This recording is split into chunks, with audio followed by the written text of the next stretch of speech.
বিশ্বকাপের আমেজ, সেই আমেজে ভাসছে শহর কলকাতাও। কলকাতার প্রত্যেকটা অলিগলি সেজে উঠেছে নীল সাদা বা হলুদ সবুজ রঙে। সেই আনন্দে সামিল হতে আজ আমরা এসে গেছি ফকির চক্রবর্তী লেনে, যেই লেনের বর্তমান নাম ফিফা গলি। নমস্কার, আপনাদের সকলকে স্বাগত আমার ইউটিউব চ্যানেলে। তাহলে আসুন আজকে দেখে নেওয়া যাক এই গলি। এই গলিতে ঢুকলে আপনার চোখ কোন দিকে যাবে সেটা আপনি নিজেই বুঝতে পারবেন না। পায়ের তলায় রাস্তা জুড়ে রঙিন আঁকিবুকি, আবার এই গলির দুপাশে উত্তর কলকাতার এই যে শতাব্দী প্রাচীন চুনসুরকির ঐতিহ্যবাহী বাড়িগুলো, তাদের জীর্ণ দেওয়াল আজ এক একটা জীবন্ত ক্যানভাস। মেসি, নেইমার বা রোনাল্ডো এমন গ্রাফিটি বা ওয়াল আর্ট করা হয়েছে যে মনে হবে প্লেয়াররা দেওয়াল থেকে এক্ষুনি আপনার সাথে কথা বলে উঠবে। আর মাথার ওপর রয়েছে আর্জেন্টিনার, ব্রাজিল, ফ্রান্স বা পর্তুগালের শত শত নীল হলুদ সবজে পতাকার শামিয়ানা। এমনভাবে বুনে দেওয়া হয়েছে যে মনে হচ্ছে মাথার ওপর কোনো কৃত্রিম ছাদ নয়, একটা আস্ত ফুটবল আকাশ নেমে এসেছে। বাঙালির ফুটবল আবেগ মানেই আমাদের চোখে ভেসে ওঠে যুব ভারতী স্টেডিয়াম কিংবা মোহনবাগান ইস্টবেঙ্গলের সেই চিরকালীন ডার্বি ম্যাচ। কিন্তু আজ উত্তর কলকাতার এই পাড়াগুলোয় পা রাখলে একটা অদ্ভুত রূপান্তর চোখে পড়ে। কলকাতার ফুটবল প্রেম আজ লাল হলুদ বা সবুজ মেরুনের গণ্ডি ছাড়িয়ে গ্লোবাল ফিফা ফিভারে এমনভাবে মেতে উঠেছে যে দুটো আলাদা দল নয়, পুরো শহরটাই যেন একটা আন্তর্জাতিক ফুটবল থিয়েটার হয়ে উঠেছে। তাই আর আর্জেন্টিনা, ব্রাজিল নয়, কলকাতায় এই ফিফা গলিতে ভিড় করছেন এত মানুষ, যাদের মধ্যে রয়েছে ছোট বড় সমস্ত বয়সী ফুটবল ভক্তরা।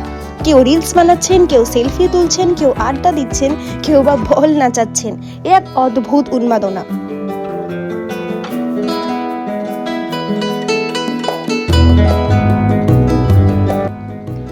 কলকাতার এই দেওয়াল চিত্র বা গ্রাফিটির কিন্তু একটা দারুণ ইতিহাস আছে। 80 বা 90 দশকে যখন বিশ্বকাপ হতো, তখন পাড়ার ছেলেরা চুনকাম করা দেওয়ালে স্রেফ নীল সাদা বা হলুদ সবুজ রং লেপে দিত। খুব বেশি হলে প্রিয় দলের একটা ছোট পতাকা বা মারাদোনা পেলের নাম লিখে দেওয়া হতো। রাস্তায় আঁকা হতো রঙের আলপনা। কিন্তু আজ 2026 সালে দাঁড়িয়ে সেই ট্র্যাডিশনটা একটা আস্ত ওপেন এয়ার আর্ট গ্যালারিতে পরিণত হয়েছে। এটা শুধু ফুটবল উন্মাদনা নয়, এটা উত্তর কলকাতার স্ট্রিট আর্টের একটা ঐতিহাসিক বিবর্তন। শুধু গড়ানহাটা নয়, শোভাবাজার, শ্যামবাজার, চেতলা, ঢাকুরিয়া সহ শহর কলকাতার আরও বিভিন্ন জায়গায় ফিফা গলিতে এই একই রকম উন্মাদনা চোখে পড়ে। শ্যামবাজারের ওই চেনা রকের আড্ডা, ট্রামের শব্দ, আর তার মাঝেই সেজে ওঠা ফিফা গলিগুলোর মধ্যে একটা মিষ্টি টেক্কা দেওয়ার লড়াই তো চলতেই থাকে।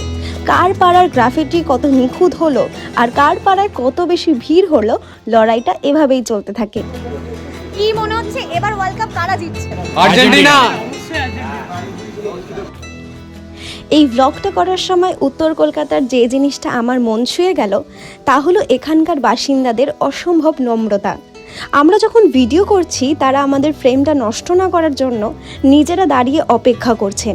এই আতিথেয়তাই উত্তর কলকাতার আসল পাড়া কালচার। আপনারাও যদি উত্তর কলকাতার গড়ানহাটার এই ফিফা গলিতে আসতে চান, তবে রুটটা কিন্তু খুবই সহজ। কলকাতার যে কোনো প্রান্ত থেকে মেট্রো ধরে চলে আসুন গিরিশ পার্ক মেট্রো স্টেশনে। সেখান থেকে চিত্তরঞ্জন অ্যাভিনিউ ধরে শোভাবাজারের দিকে 5 মিনিটের হাঁটা পথ। রামজয় শীল স্কুলের ঠিক উল্টো দিকের গলির মধ্যে বাসে এলে গিরিশ পার্ক ক্রসিং বা শোভাবাজার মোড়ে নেমে যে কোনো কাউকে জিজ্ঞেস করলেই এই ফুটবল গলির রাস্তা দেখিয়ে দেবেন। তাহলে আর দেরি না করে দেখে আসুন এই জায়গা, কারণ একবার মিস করলে অপেক্ষা আবার 4 বছরের।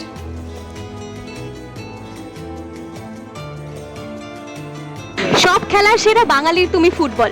ফুটবল মানেই বাঙালির ইমোশন, আর এই ইমোশনের সাক্ষী হতে হলে আপনাকেও আসতে হবে ফকির চক্রবর্তী লেনের এই ফিফা গলিতে। আর এরকম ভিডিও পেতে হলে সাবস্ক্রাইব করুন আমার ইউটিউব চ্যানেল, আর ফলো করতে ভুলবেন না। আর শেয়ার করুন সেই বন্ধুদের সাথে যাদের সাথে আপনি কলকাতা এক্সপ্লোর করতে চান। আর কমেন্টে লিখতে ভুলবেন না যে এবার ওয়ার্ল্ড কাপ কাদের হাতে।